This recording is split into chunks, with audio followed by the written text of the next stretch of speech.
Hey guys, welcome to my channel. So today we're going to be talking about Galaxy's Edge. There's a lot of information that has been given out already, and my friend who works for Disneyland, he gave me a little insight as to how Smuggler's Run is going to play out. Essentially, he went on the ride and then just kind of told me what it was about. But before we get into those details, let's just talk about what we know so far. Some of you might not have been keeping up on the information that's been being released. So let's get into the details so far. Alright, so some basic stuff we know about Galaxy's Edge. They opened up a little space next to Thunder Mountain. It's about 14 acres of land. So what we know is that the first month will require reservations, and we also know that within the first 2 hours reservations ran out. Luckily I was able to get reservations for June 1st. A friend was able to get reservations for June 4th, and another friend was able to get reservations for June 14th. We also know that Galaxy's Edge is going to be extremely immersive. Nothing inside of the land will say Disney, Disneyland, Star Wars, Galaxy's Edge. It's going to be as if we're in a whole different alien planet and life is just happening. The world around it is happening and we get to be a part of that, and that is so exciting. As a kid growing up, I always wanted to live the Star Wars, and well, here we are. It's coming up soon. If you look at Disney's website, it gives you a lot of information as far as what's going to be in the park. We're going to first look at Savi's workshop, the hand-built lightsabers. That's one of the things that I'm looking forward to most. So here it says, customize your own legendary lightsaber and become one with the Force. Yeah, I am so excited. There was video footage at the Star Wars celebration. They were showing the different types of lightsabers that you can have, and the different kyber crystals you can choose from. Myself, I'm going to be choosing 2 kyber crystals if that's possible. One for the dark side and one to be one of the temple guards, the yellow lightsaber. According to an article released by the Orange County Register on March 1st, they kind of give a little insight as far as how much the lightsabers might cost. Just kind of going through it, let's see. What they have here is the price of the hilt or handle will be around $109, while the cost of the blade will be $49, depending on the style of lightsaber purchase. The lightsabers themselves will be made out of metal, and you get to choose the different parts that go into it. So, you get to choose the style of your hilt, the kyber crystal that goes into it, which will determine the color of the blade.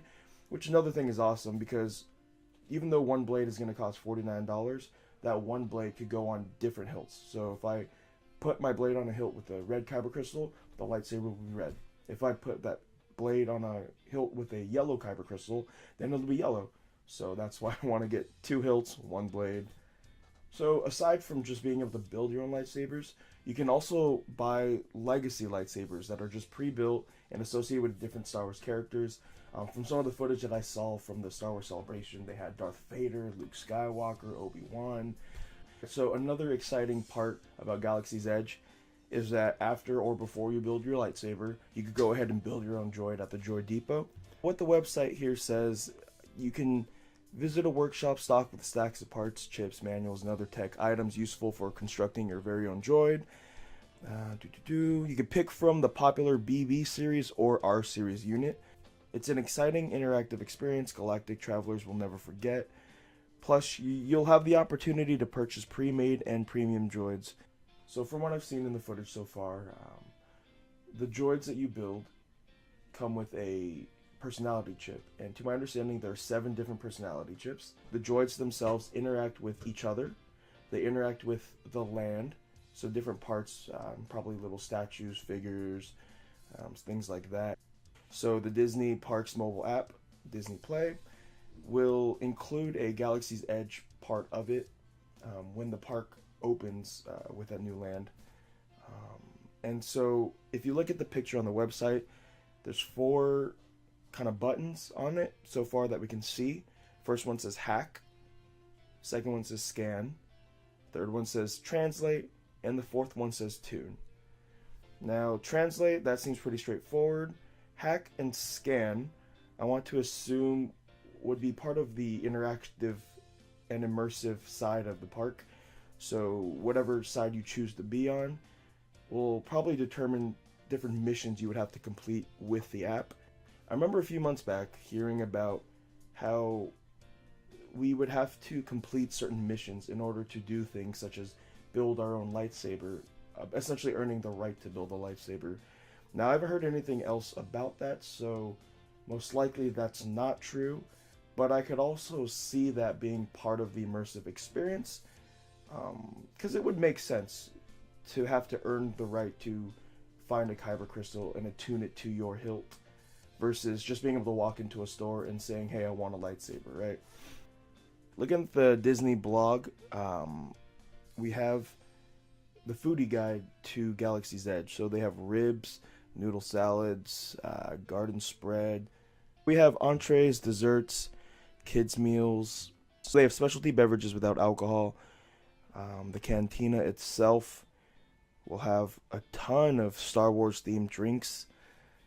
Looking at the Fuzzy Tauntaun, we have peach vodka, peach schnapps, orange juice with tangerine, pure cane sugar, and buzz foam.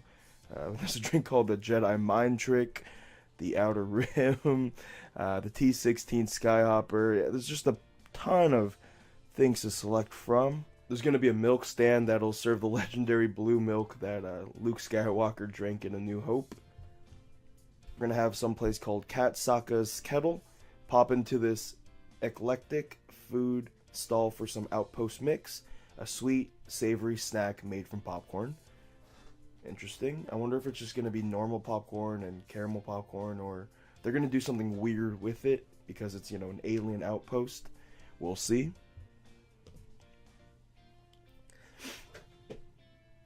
And of course, souvenirs. So there's going to be plenty of places to shop, not just for food, but for random trinkets, different collectibles. Looking at the website, we see Doc Ondor's Den of Antiquities. Shop for mysterious and unique galactic artifacts collected by a legendary antiques dealer. The galaxy's rarest treasures. Hidden inside the den, you'll encounter a rotating collection of unique items that include everything from jewelry to ancient tools to rare kyber crystals to statues, and even a collection of famous lightsabers. The electric assortment of goods comes from many different planets and eras. You'll want to explore every nook and cranny of the shop. Who knows what priceless riches you'll uncover? How Doc Ondor acquired all of these treasures, no one knows. Some secrets are better off kept that way. Other secrets are better off kept for sale on the shelves of Doc Ondor's Den of Antiquities. So just reading that little excerpt there, part of me really hopes that certain items are made in limited quantity and also hidden throughout the store. It'd be really interesting to see this set up as an actual pawn shop kind of thing, where there is no real organization to it. Things are just kind of set aside, hidden in little nooks and crannies, behind books, under shelves, things like that. And just going around the shop, you can find really awesome things to buy that no one else can really get because they're hidden throughout the store. Now we have the Black Spire Outfitters. Outfit yourself for galactic adventures at the colorful apparel shop in Star Wars Galaxy's Edge. So you can stock up on garments and gear, shopping for your next scouting mission through the Outer Rim, need a new robe to greet the ambassador of your home planet, or just want to pick up some casual garb to blend in with the locals. So what I saw from the footage that were released from the Star Wars Celebration, there were t-shirts with just designs on them, jackets, things like that you can just find at any real Disney store. But they also had the Star Wars specific themed clothes, so they had cloaks, they had those scarves, so there's a lot of cool things that I'm excited to see. So next up we have the shops that are specific towards the side you choose when you enter the land. So first one is the First Order Cargo, obvious which side this would be for, the First Order. Proclaim your allegiance to the mighty First Order and shop for recruitment gear and supplies. I love how they set this up on the website. Join the First Order. The First Order has recently arrived in Black Spire Outpost in pursuit of the Resistance. Report for duty and make your way to Docking Bay 9, where the First Order has set up a temporary post next to their shuttle. I mean, it's going to be so immersive. It's as if the First Order is there. They're trying to recruit you to join their side in order to fight the rebellion, the Resistance, Now on the flip side, we have Resistance Supply.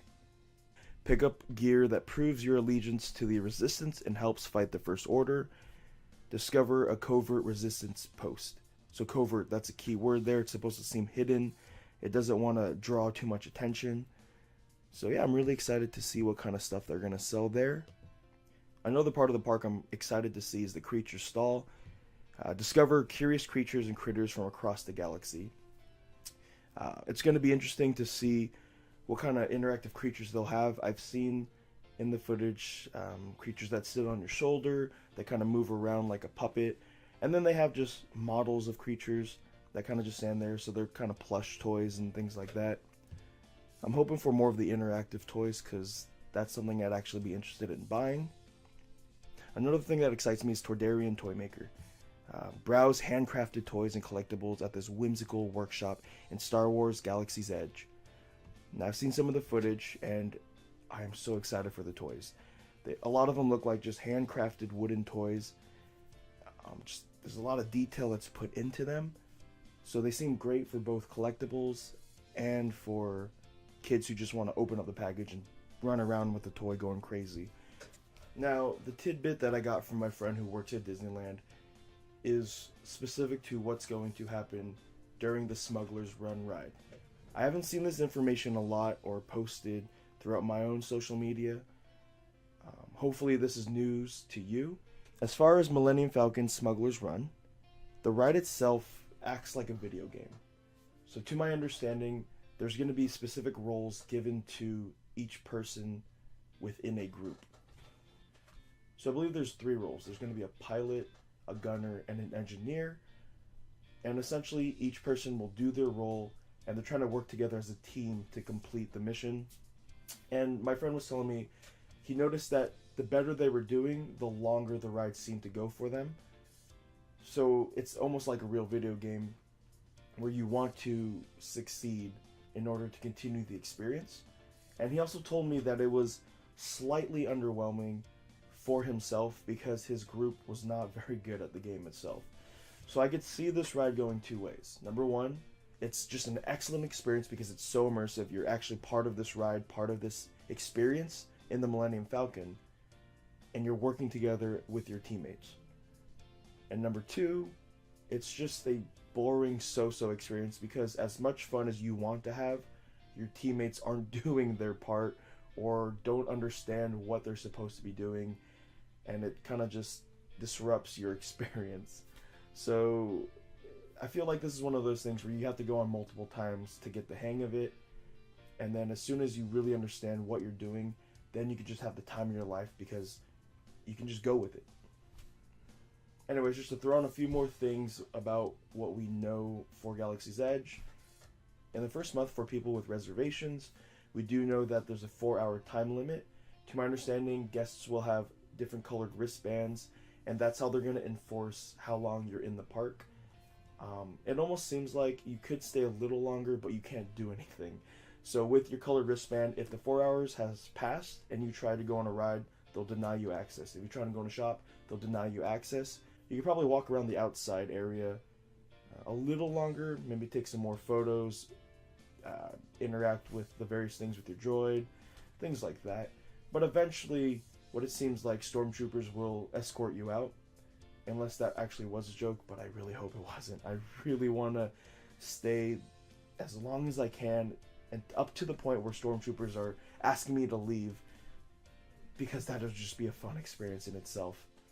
So while I wait for Galaxy's Edge to open, I do have a few Disney-related ideas. For instance, I'm going to film myself finding some hidden Mickeys throughout the park. I'm also going to find some Disney secrets about the park. For instance, did you know that in Star Wars Launch Bay in Tomorrowland, there's a hidden Venom action figure? So stay tuned if you would like to find more about that kind of stuff.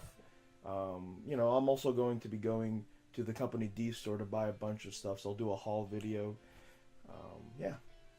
So if you like what you see, make sure to hit the like button, subscribe, comment anything, maybe things you want to see in my videos.